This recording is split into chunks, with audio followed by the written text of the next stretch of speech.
Hello नमस्कार, मैं हूं नीरज कुमार और आप देख रहे हैं मोबाइल न्यूज 24। अभी हम बात करने वाले हैं वक्फ संशोधन विधेयक, जो कि लोकसभा के बाद राज्यसभा में भी पास हो गया है और अब राष्ट्रपति के पास जा चुका है।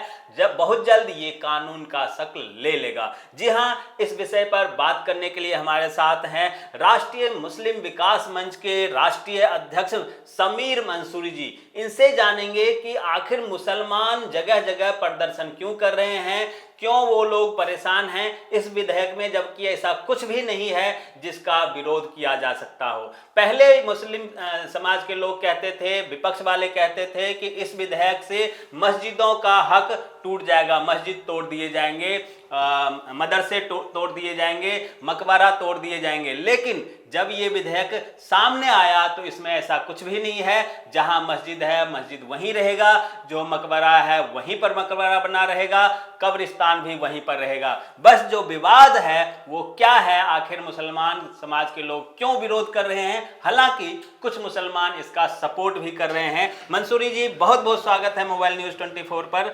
आप बताइए, आप लोग इस विधेयक का विरोध करने वाले हैं या फिर समर्थन कर रहे हैं? आपका भी बहुत बहुत स्वागत है जी। और आपने ऐसा आकर जो ये विचार अपना जानने की कोशिश किया, इसके लिए मैं आपको बहुत शुक्रिया अदा करता हूँ।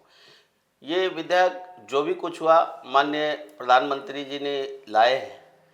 ये कानून गरीबों के हित में, पिछड़े हुए मुसलमानों के हित में अच्छा है।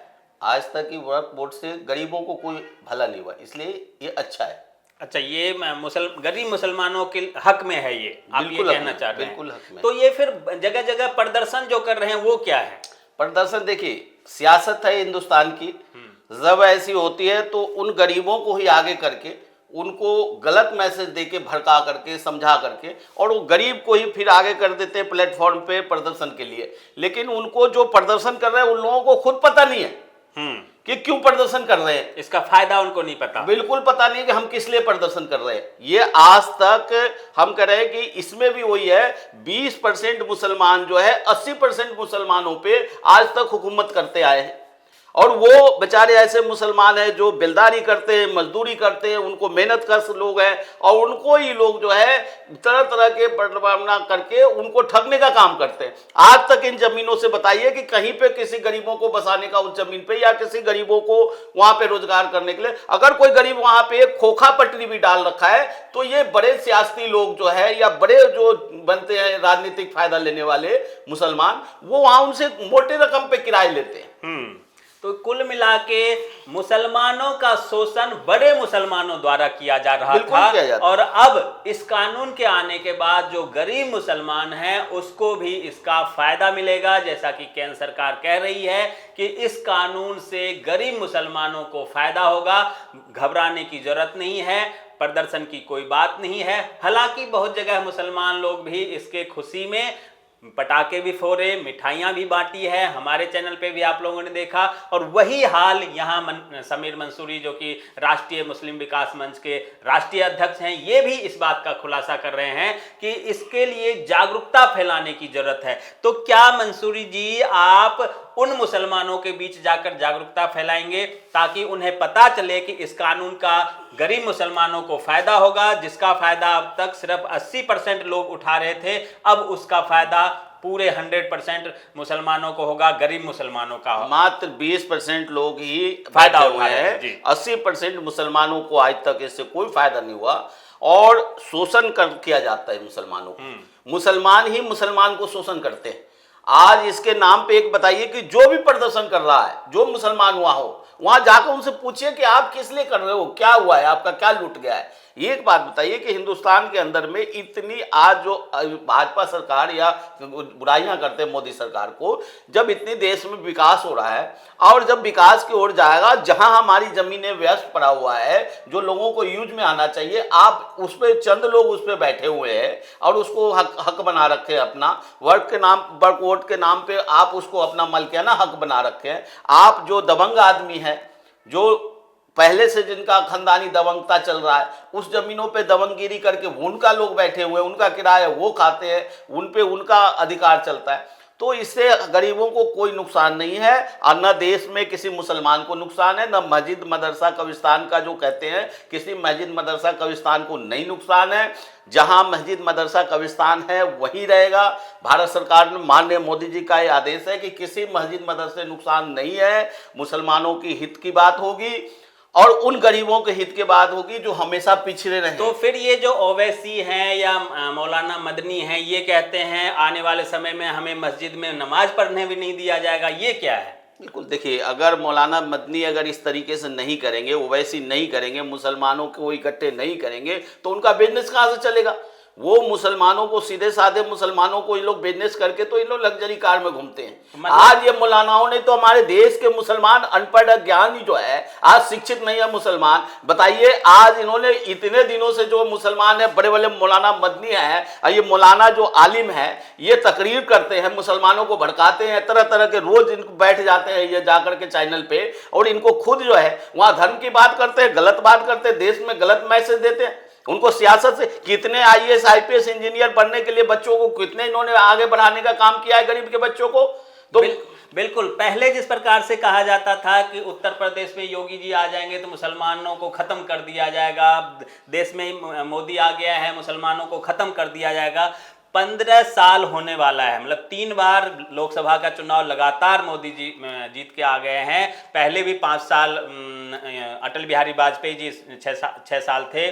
15-16 साल से लगभग बीजेपी की सरकार है। मुसलमानों को देश से भगाया गया, कोई नुकसान नहीं है, बहुत खुश है। और काफ़ी सारे मुस्लिम जैसे पिछड़े वर्ग के मुसलमान हैं, हम बता रहे 80% मुसलमानों में भी सारी बिरादरी है, और वो बिरादरी के लोग कामों से जुड़े जाते हैं, जैसे जोले है, बुनकर है, बिल्डर है, बरई है, सब है इसमें इस तरीके के सभी बिरादरी के लोगों को आज तक जो है इंसाफ नहीं मिला है। और सरकार, देखिए, सरकार आई है, सरकार जो काम करती है सबकी हित का ही होगा, ऐसा नहीं है भारतीय संविधान में जो है ऐसा नहीं है। अगर ये भी बात वो नहीं है कि आज एक कम्युनिटी जो है इतनी सारी जमीन हिंदुस्तान के, देखिए सोचने वाली एक पढ़े लिखे समझदार आदमी के, एक कम्युनिटी बेगर मतलब के, जब किसी गरीब को फायदा नहीं हो रहा है, किसी समाज को भी फायदा नहीं हो रहा है, और उस जमीन पे कम लोग जो है उस पे सियासत करके अपने हक में रखे हुए हैं, तो उन जमीनों से आज वहां पे कॉलेज खुल जाए, आज वहां पे मेडिकल खुल जाए, आज वहां पे कुछ ऐसी चीजें सरकार अगर खुलवाना चाहती है तो उससे सभी लोगों को फायदा होगा। हर देश के गरीब और जो बेसहारा लोगों को बैकवर्ड के जमीन पे अगर मेडिकल का बहुत बड़ा मेडिकल बन जाए, कॉलेज बन जाए, वहां सभी तरह के बच्चे पढ़े, तो इसमें क्या नुकसान है देश की संपत्ति? बिल्कुल, इसमें कोई नुकसान नहीं है, लेकिन एक और चीज है, जिस प्रकार से कुछ लोग मिठाई बांट रहे थे, पटाखे छोड़ रहे थे, तो ये जो मौलाना हैं, चाहे बरेलवी मौलाना जो हैं, वो कह रहे हैं कि ये दिखावे के लिए कुछ चंद मुसलमान हैं और ये लोग मुसलमान हैं ही नहीं जो वक्फ बिल का सपोर्टर हैं। तो आपके ऊपर भी यही लागू होता है, आप मुसलमान हैं कि नहीं? सुनिए, पहले तो इनको कहिए, ये 2000 में पूरे खानदान को जन्नत बजाते हैं। अगर इन मौलानाओं से पूछिए कि जन्नत किसने देखा है, जन्नत तुमने देखा है, तेरे घर में टिकट बनता है जन्नत की, वो ऐसे सीधे साधे मुसलमान को 2000 मौलाना जन्नत में भेज देते हैं। हाथ उठा के 2000 एक गरीब आदमी दियाता है, दुनिया की वो मेहनत करने वाला, मजदूरी करने वाला, उससे 2000 रुपया लेते, कहते पूरे सीधे जन्नत में भेजते हैं। ये मुसलमान आज तक 60-70% मुसलमान जो है शराब पीता है। जब मुसलमानों, बताते मुस्लिम पर्सनल लॉ, अब बताते मुस्लिम कानून, तो जब 60-70% लोग शराब पीते हैं और शराब को हराम बताते हैं ये मौलाना, तो उस शराब पीने वाले के घर में ये खाना खाते हैं, उसको नहीं बताते हैं कि हराम है, उसको नहीं काफिर बताते हैं। तो ये खुद ही जो है ये लोग प्रोपेगेंडा रचते हैं। आप अगर कुछ भी बोल देंगे, अगर अच्छी बातें, आप अपने जो है देश के हित में, राष्ट्र के हित में, आप समाज के हित में आगे बढ़ के आएंगे, तो ये मुसलमान आप पे हस्तक्षेप करेंगे मौलाना, क्योंकि इनकी बिजनेस मर जाती है। इन मौलानाओं को बिजनेस चलती है सीधे साधे मुसलमानों को मस्जिद और मदरसे के अंदर में भड़काने का। अगर योगी जी ने एक बार कह दिया वो अपने विधानसभा में कि कठमुल्ले मत बनाओ, तो इस बात पे भी बढ़ के मौलाना कि कठमुल्ले क्या होता है। कठमुल्ला क्या होता है? कठमुल्ला एक आम भाषा है, देहात में लोग इसको कहते हैं कि अनपढ़ ज्ञानी लोगों को कहता है कि ज्यादा पंडित या मुल्ला नहीं बनो, उसको कठमुल्ले करते हैं कि ज्ञान है नहीं या पंडित बन जाओ, ज्ञान है नहीं कठमुल्ले बन जाओ। अब तुम एक जगह एक सिर्फ किताब पढ़ के और पूरे समाज को भड़काओ। एक इंजीनियर बैठा हो, एक एडवोकेट बैठा हो, एक डॉक्टर बैठा हो, वो बिजनेस करता है, उससे पैसा ले लेंगे, उसकी बात नहीं चलेगा। एक मौलाना दाढ़ी रखा हो, अगर उसने फतवा जारी कर दी, उसकी बात कर दी तो चलेगा। वो सारी कुछ जानता है तो उसकी बातें नहीं चलेगी। बिल्कुल। तो कुल मिला के ये है कि अगर पढ़ाई लिखाई करेंगे, मुस्लिम बच्चे शिक्षित होंगे, उनके अंदर ज्ञान होगा, तो जिस प्रकार से मोदी जी कहते हैं कि एक हाथ में कुरान और दूसरे हाथ में कंप्यूटर होगा, ऐसा मुसलमान अगर है तो वो देश के विकास में, गांव के विकास में काम करेंगे, काम आएंगे। और अगर वो कठमुल्ला बनेंगे, सिर्फ मदरसे में पढ़ेंगे और बस ऐसे ही रहेंगे, तो उससे भला नहीं होने वाला है। और ये जो लोग विरोध कर रहे हैं सड़कों पर, वो वही लोग हैं जो पिछले 65 साल से इस देश में मलाई खाने का काम किया। और वो मलाई बांटने वाले कौन लोग थे, कौन सत्ता के बीच का मलाई खा रहे थे? भड़का के, गुमराह करके, डरा के, मुसलमानों को डरा के ये लोग अपनी राजनीति करते हैं, अपना फायदा सोचते हैं और उन 80% मुसलमानों को उस फायदे से वंचित रखना चाहते हैं। अगर सभी मुसलमानों का भलाई चाहते हैं तो इसका विरोध नहीं होना चाहिए, गरीबों का फायदा होगा। जिस प्रकार से मंसूरी जी ने कहा कि गरीबों का फायदा होगा इस बिल से, कॉलेज खुलेंगे, स्कूल खुलेंगे, हॉस्पिटल खुलेंगे, तो वहाँ पे बच्चे पढ़ेंगे तो वो डॉक्टर बनेंगे, इंजीनियर बनेंगे और वो लोग देश के विकास में काम करेंगे। आप तमाम दर्शकों का बहुत बहुत धन्यवाद। मंसूरी जी आपका भी बहुत बहुत आपका भी बहुत बहुत शुक्रिया। नमस्कार।